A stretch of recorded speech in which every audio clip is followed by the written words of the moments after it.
Hello, this is Rob Mazak, and I'd like to take a moment to welcome you to the Life by Mazak podcast channel. Here on this channel, anything is possible. Any subject will and usually is discussed, and there's no telling how this message will unfold as we work through an idea, through an experience, or through a thought. These subjects come from the vast amount of information and experience through spirit, through life lessons, and from working with a lot of other people. Scripts are never used on this channel, and the message simply unfolds as the subject is discussed. Follow along and see where it leads us, or more specifically, where it leads me. These podcasts are produced in the hopes of helping others to benefit, to grow, and to excel in their own human experience. At Life by Mazak, we work towards helping you achieve wellness for your mind, your body, and your soul using many specialized services. Services that include psychic medium and tarot readings, quantum healing hypnosis, past life regression, intuitive Reiki healing, life coaching, and many other services. If you enjoyed this podcast, please click the like button and share this with others. Our goal is to reach as many people as we can with the knowledge that is shared on this podcast channel. All right, everyone, hold on to your hats. I wanted to talk about a couple of things tonight, and they involve the brain and the mind and consciousness. But primarily, I wanted to start with the brain itself, the actual physical brain that we have in between our ears, in our skull, that is very similar to a hard drive in many ways, in my opinion, or at least the subconscious part would be considered the hard drive, like a computer that stores all kinds of programs and information and data that we can access whenever we want. Of course, many times we need to practice that and figure out how to do that. The conscious mind, which is about 5% of the activity of our mind, our brain, it's kind of hard to divide those two. We might just leave those synonymous by name for this particular conversation we're going to have tonight. But the conscious mind really is what is, in my opinion, designed to help train the subconscious mind to run our lives. And I would equate that to being like the RAM in a computer that doesn't have a lot of space for storage. It is kind of like a small processor as well. You know, RAM stands for random access memory. So it just kind of holds memory for a short time in order to do something with it, and then move it on to a program or a database or something that holds more information. In the case of the computer would be the hard drive and all the other hardware within the computer that actually do the actions. I think our brain, is very similar to a computer, vastly far more complex than the computers we have today. Even our supercomputers can't really match the human brain, human mind, except for the fact that there is now this new supercomputer. I'm going to divert for a second. A quantum computer, which basically uses qubits. My understanding is that it actually uses multiple realities to solve a problem. Instead of working in a linear fashion like we do now with the computers that we have now, going from now till the end of the process or the solution of the problem, it can go in every direction it wants, even into other realities, other dimensions, other universes, other places besides here. And it doesn't necessarily use like ones and zeros. Either it's a 1 or it's a 0, and there's a combination thereof is part of the processing of the computers we have now.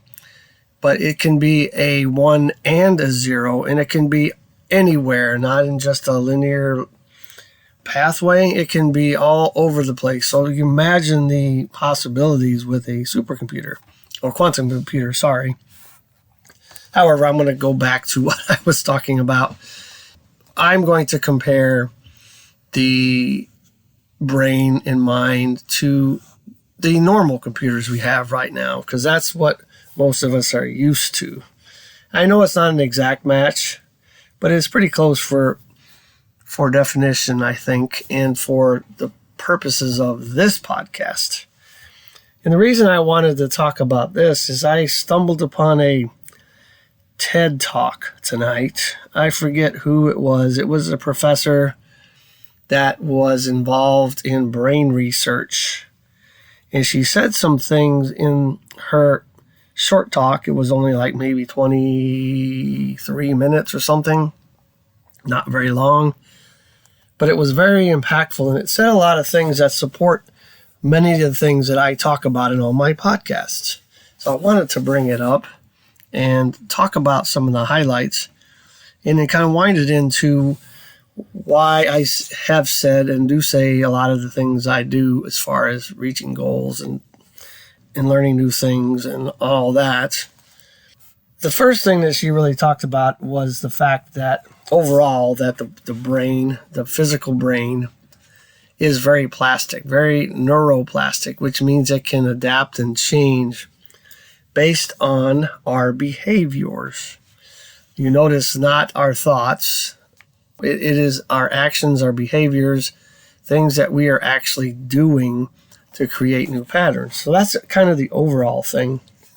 Now, some of the things that we used to think, according to this professor, was that once we passed childhood, puberty time frame, that our brain really did not adapt and change and grow and become something different, into the plasticity is the right word she used. And that many of the things that happened after childhood, after we were basically wired already, the myth was that nothing but negative would happen after that.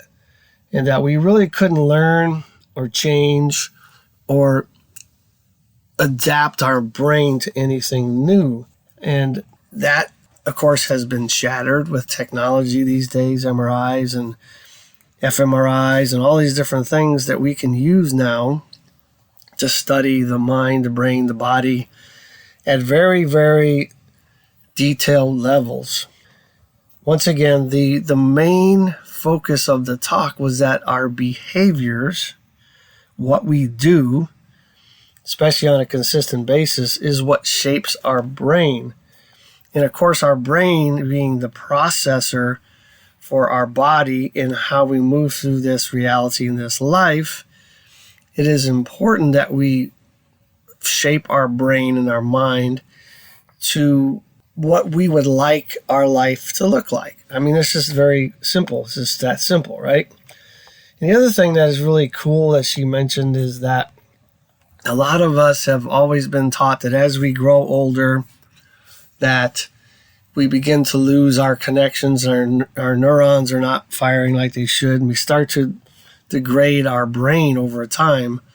And that myth has been shattered as well. And so age does not really matter as far as developing your brain. Now, early on, between 0 and 7, yes, there is some major changes there because we basically come in without a wired brain. It's just wired for the basic survival things, food, safety, warmth, things like that. And we learn by hypnosis, which you've heard me talk about before, where the situations that we are being raised in develop our mind. We kind of soak that up and learn that by hypnosis, and the subconscious takes it and goes, okay, this is our normal, our normal patterns. This is the way life should be. These are the rules. These are the engagements. These are the boundaries. And so then we, a lot of times, kind of get stuck in that programming if we don't realize that that's happened. And so we have hope, though, right? Because like I said at the beginning, we can change our brain all the time at any age, and it doesn't really matter as long as we actually do it more on purpose, right? And so there's a few ways that the brain can restructure itself or become a different idea or paradigm or product, right? And one of them is done through chemical signals. And it basically takes these chemicals, will enhance connections between the neurons and things like that in our brain, which are nerve endings, basically, part of the nervous system. And it will help you learn things in a way, but it is very, very short term. Like the example that she uses, like if you go to start taking piano lessons and you sit down and you start playing whatever the instructor has you do, you go back the next day and it seems like you would remember what you practiced the day before. But the thing is that short-term memory is helpful to help you progress the next time that you do an action or a behavior. And it provides very short-term, and I guess short-term is the best way to put it. It actually doesn't stick. It doesn't stay. It doesn't really change your brain. It begins to change it. It begins to get those neurons thinking about things. You have to start going into structural change. And structural change is a lot more long-term. In other words, this is where the connections to the neurons begin to change, a lot more new connections start to happen. And it takes a lot longer to develop a long-term structural change, i.e., you must actually go out and do the work. Hey, when have you ever heard me say that, right? You have to do the work in order for something to change. And the thing with that, though, is that even the myth of, you probably heard this myth, actually, is that it takes 10,000 hours to develop a new skill set and change your brain to match that skill set all across the board. Well, according to this scientist who studies the brain, that it is very individualized. It's not necessarily a set figure, and not everybody learns the same way. I have discovered, though, is that you do have to have a consistent behavior over and over and over again for whatever time it takes for your brain to change, to actually create very functional change. In other words, it becomes automatic almost, and that it becomes part of your subconscious and a program that runs. And a lot of times after you've developed a new pathway in your mind and in your brain, then it becomes something you don't have to think about. We'll compare that to driving, for example. When you learn to drive, it was incredibly laborious to think about everything, the blinkers, the mirrors, the brakes, the gas, the cars around you, what your parent is yelling at you about in the passenger seat, on and on. And it was very difficult at first because you were processing that all with short-term memory, with short-term change. But the thing is that the more you did it and the more you did it, the easier it became. And now, let's just face it, we can be on our phone, smoking a cigarette, cup of coffee in our hand, driving down the road, putting our makeup on. And, it really has changed because a lot of things have just simply become an automatic program. Very long-term training. Sorry, that word was not coming out well. And it has become something that has structurally and functionally changed in your brain. And so you don't even have to think about it. How many times have you driven somewhere and you don't even remember if you even stopped for the lights or the stop signs, or you just didn't notice anything? Next thing you know, you're at work or you're wherever you were going. And once again, your conscious mind or your RAM or your small and short-term memory does not have to necessarily process that. Unless something weird happens in the process that you have to pay attention to that. car pulls in front of you or whatever, and a different part of your mind steps in and helps you with that. But the normal process is already built in because you practiced it over and over and over again. And what's really cool too is that as you begin to learn new things, many different regions of your mind begin to start cooperating, or your brain. For example, if you are right-handed, the left part of your brain is a lot more developed than your right side of your brain, because the nerves cross over from the left to the right, about 85% of them do anyway. So much of what happens in the left part of your brain is affected or noticed or utilized or processed on the right side. There's a lot of words there, wasn't there? So I think you get what I'm saying. Those that are left-handed, the right side of their brain, as far as meticulous functioning, is actually larger. So that makes sense. But when you start to learn new things, like new languages and things like that, it is very difficult at first for your brain to kind of wrap around that. But then eventually those connections start to happen. The neurons begin to develop new pathways, new highways. The chemicals are helping. The functions begin to change. And next thing you know, you can speak a language. Now, you do have to put the work in. Now, one of the things that she also said that really touched a nerve for me, no pun intended, is that she said that what really makes the grade, or really what creates the biggest change in your brain and in your new patterns that you are trying to develop, is the struggle. The harder things are, the more difficult things are. Difficulties and those struggles, if you stick with them, you will develop and change your brain much faster.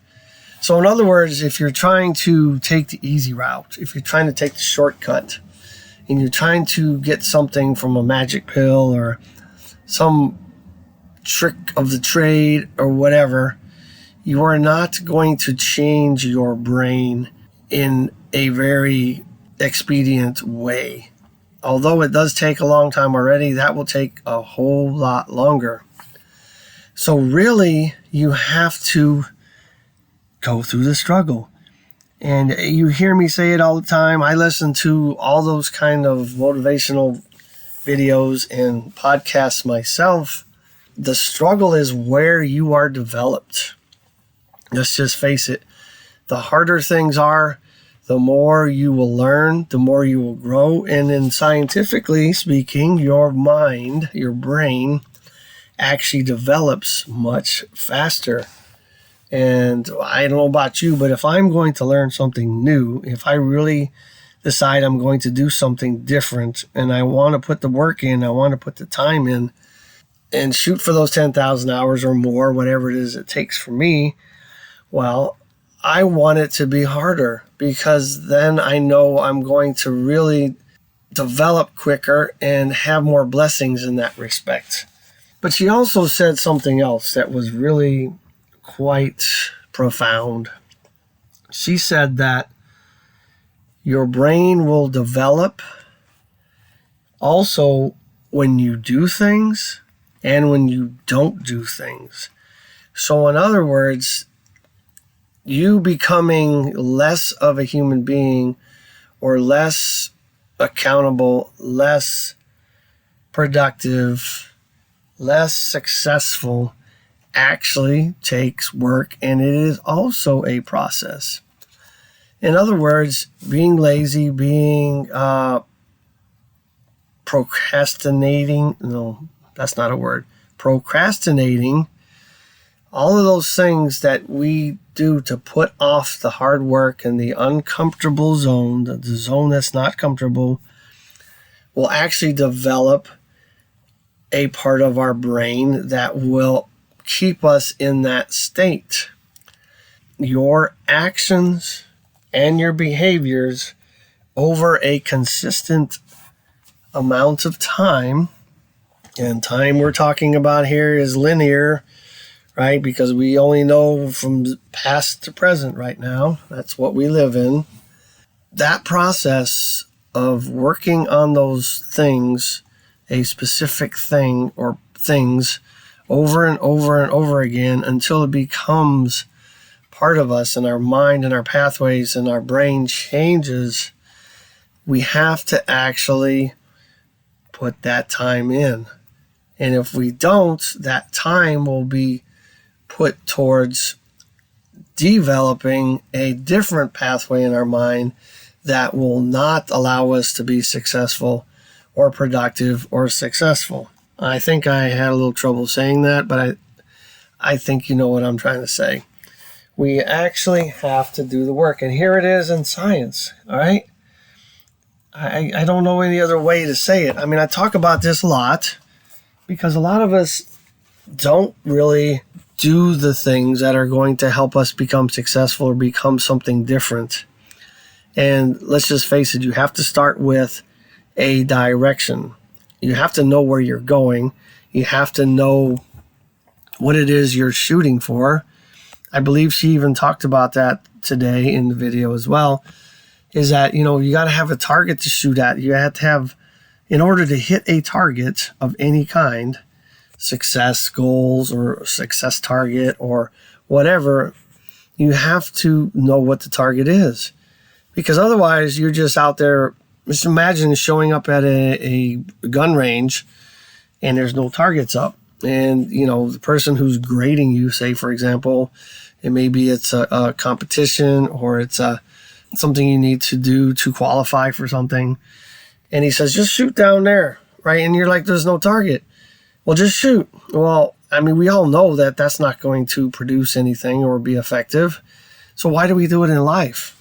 Why don't we actually put up targets that we are trying to shoot at in our life instead of just shooting in the air, or shooting or spending energy doing things that are not taking us anywhere but in the same patterns and the same things we do every day? I mean, we know that we do that. Inherently, we do. We know that we get up every day and we do the same thing, the same rituals every morning, the same drive every morning, work with the same people, come home the same way, do the same thing at night, go to sleep, and do it all over again.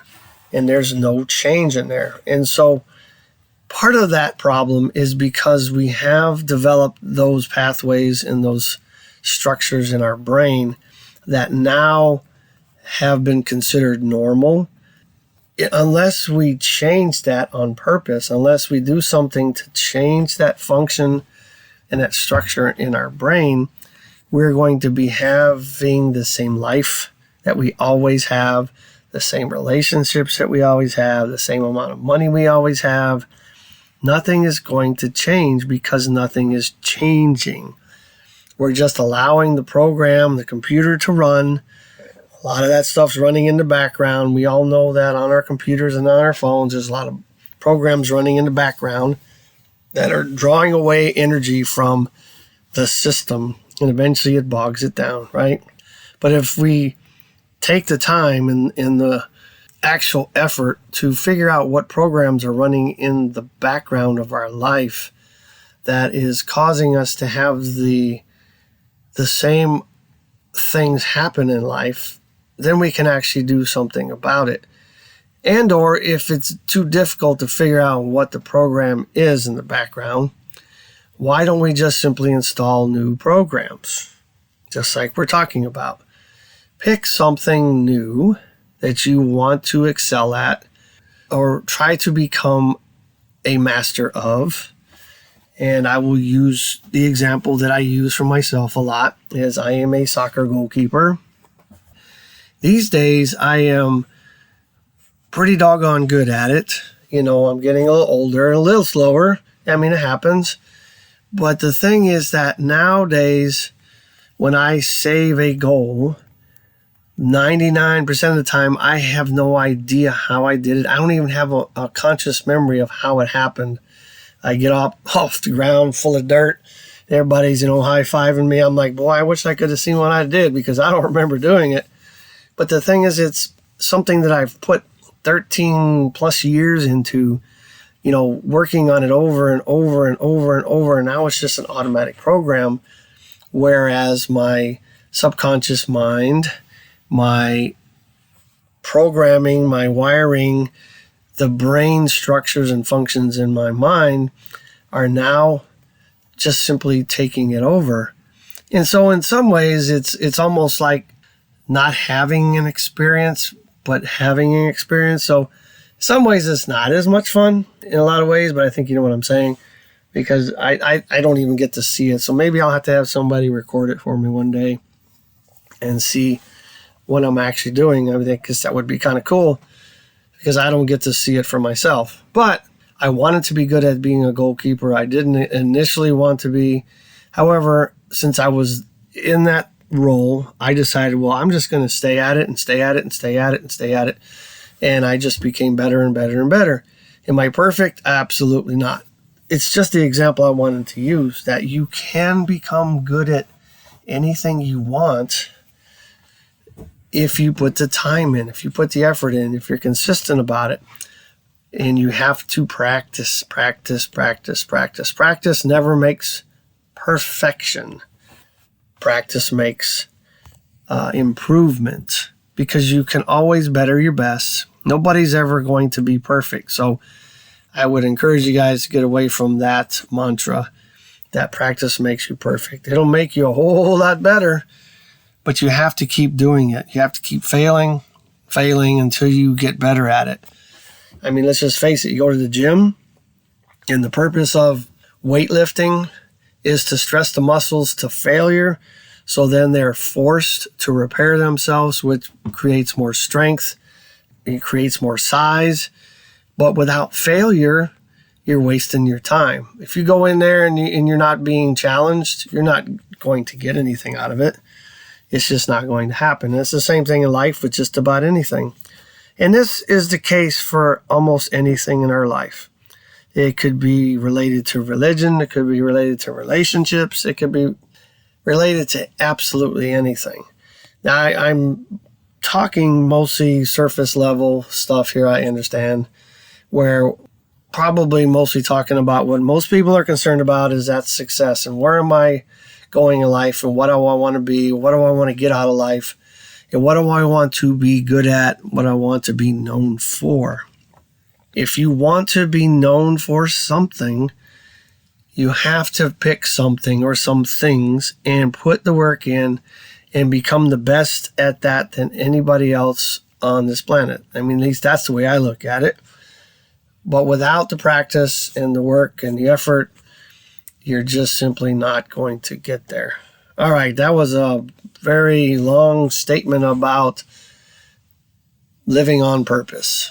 We have to live on purpose. Otherwise, life lives for us. Choices get made for us, and we're not making the choices ourselves. I don't know about you, but I don't want life to choose things for me. I would prefer to choose them for myself. Granted, things happen to us. Can't do anything about it. I got it. Get off the ground and keep moving, right? The thing is that things that happen to you are not your fault most of the time. You get knocked down. But it's how you handle that and how you get back up is really where the secret is, right? We can't stay down. We're going to fail our way to the top. It's just the only way to do it. And I encourage you guys to really, really drill down on what it is that you want to be good at, what it is that you would like to learn, and maybe what you're doing in life is just fine, and maybe you have put all the time in, and maybe I'm talking to you and you're like, I don't know what I need to change because this is exactly what I want to do. Great. That is actually very excellent. However, I bet you anybody that even thinks that life is perfect and life is as good as it can be can find a way to improve. I mean, there's always a way to improve your life and to improve you. Once again, science is showing us that you can do it, but the secret is you have to do it. Otherwise, your brain and your mind and all the functions of that structure in between your ears, the mind, the brain, the consciousness, whatever you want to equate that to, will choose it for you, and it will keep you locked into a circle of madness in a lot of ways. Do yourself a favor. Sit down, find some quiet place, some quiet time, listen to your mind, ask the questions, seek out the information, seek out the guidance, or just make the decisions for yourself. Pick something and do it and go after it. I'm not talking about work. Now, yes, you should be as good at your job as you possibly can. I'm not saying don't. I'm not talking about the normal things of life. I'm talking about things that are extra. If you want to be extraordinary, you have to break that down. You have to be extraordinary. You have to be something extra in order to be extraordinary. So I challenge you guys to really look at yourself. I challenge you guys to put the work in. And I challenge you guys to become a better human being. All right, I'll get off my soapbox. Come visit me at lifebymazak.com, LIFEBYMAZAK.com. I look forward to hearing from you. You will always hear from me. I will do these podcasts until I can no longer talk. Namaste, stay strong, and live your life.